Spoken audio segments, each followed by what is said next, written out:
Avec moi aujourd'hui, le rabbin Mordechai Ben Shushan. Bonjour. Bonjour. Pour une question peut-être qui va intéresser à la fois des profanes, mais également des gens qui s'intéressent au Talmud et puis à la vision plus religieuse de l'information et de l'histoire. Kvod Harav, monsieur le rabbin, il y a eu en Israël une crise avec la guerre du Liban 2, une commission d'enquête qui a dit ce qu'elle a dit au niveau des leaders israéliens. Il y a des milliers d'années, lorsque des rois gouvernaient la Judée, Israël, et si le roi commettait une erreur, est-ce qu'il y avait un processus de remplacement du roi? Alors c'est une très bonne question, mais avant d'y répondre, je voudrais replacer, disons dans le contexte historique et biblique, comment les choses étaient organisées. Vous savez que la société d'Israël, vous avez parlé de roi, c'est donc une royauté de droit divin, c'est-à-dire que le roi était désigné par Dieu et qui a envoyé son prophète pour oindre, c'était un acte très symbolique, par le Shemen HaMishra, il mettait de l'huile d'onction sur la tête de celui qui était désigné, qui la plupart du temps ne s'attendait pas du tout, c'était des bergers, c'était des gens très simples, mais avec des valeurs spirituelles de très très haut niveau. C'est Dieu qui connaissait leurs valeurs et qui désignait, notamment bien sûr on parle de Shaoul, le premier roi d'Israël, mais après lui surtout David Améler et après lui Shlomo. Alors David était un berger et parmi tous ses frères c'est lui qui a été choisi. La structure étatique de l'époque c'était que le roi était en même temps un juge et était d'une certaine manière contrôlé par le Sanhédrin, c'est-à-dire on va dire la haute cour de justice qui déterminait les grandes décisions, notamment sortir en guerre. Partir en guerre était décidé par le roi avec l'accord du Sanhédrin, avec l'accord des sages.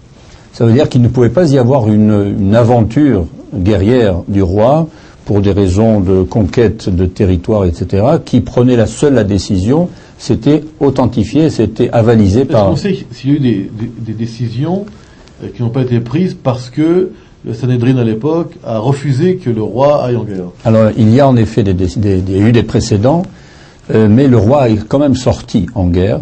Ça veut dire que légalement c'est lui qui décide en tant que chef des armées si Israël doit sortir en guerre vis-à-vis de tel peuple.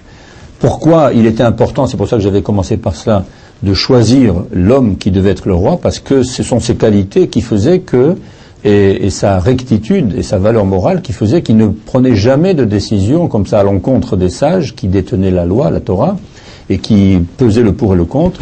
Il était donc lui-même le premier à se soumettre à la règle de la Torah sans aller dans une aventure qui entraînerait bien sûr la mort d'hommes.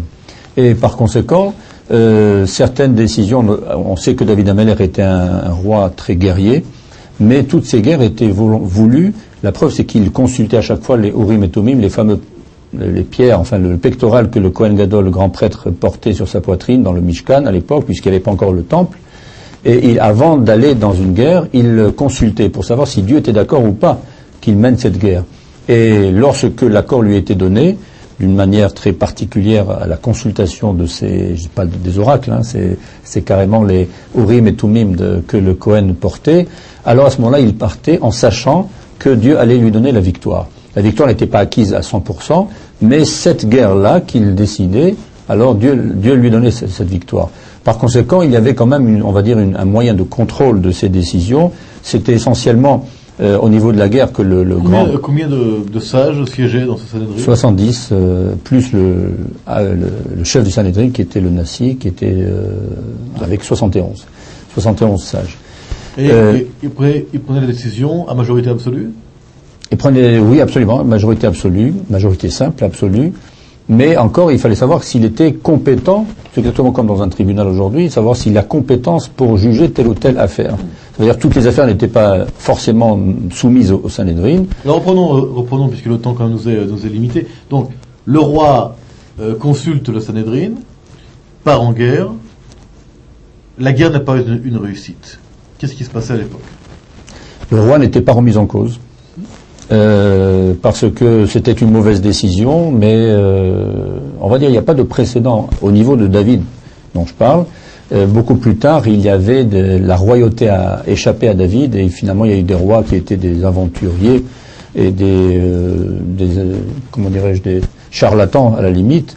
Je parle d'Hérode, je parle de ceux qui ont marqué l'histoire, mais qui sont venus de peuples étrangers ou de tribus étrangères, et par conséquent, ils ont pris le pouvoir par la force. Il y a eu des intrigues extraordinaires qui se sont passées, et finalement, le Sanhédrin a été complètement mis de côté, et c'était le roi qui gouvernait de sa propre autorité.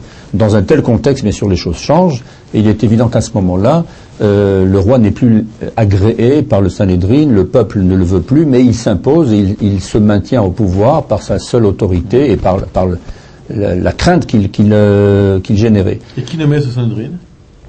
C'était les sages eux-mêmes. C'était les sages eux-mêmes qui se succédaient en fonction de critères spirituels très particuliers de connaissances. Alors juste pour revenir encore une fois à notre actualité, puisque c'est pour ça que nous rencontrons Kvod Harav Ben Shushan, Vinograd 2008 fixe un rapport dur pour le gouvernement, sans pour ça qu'il indique qu'il doit y avoir un changement politique d'hommes.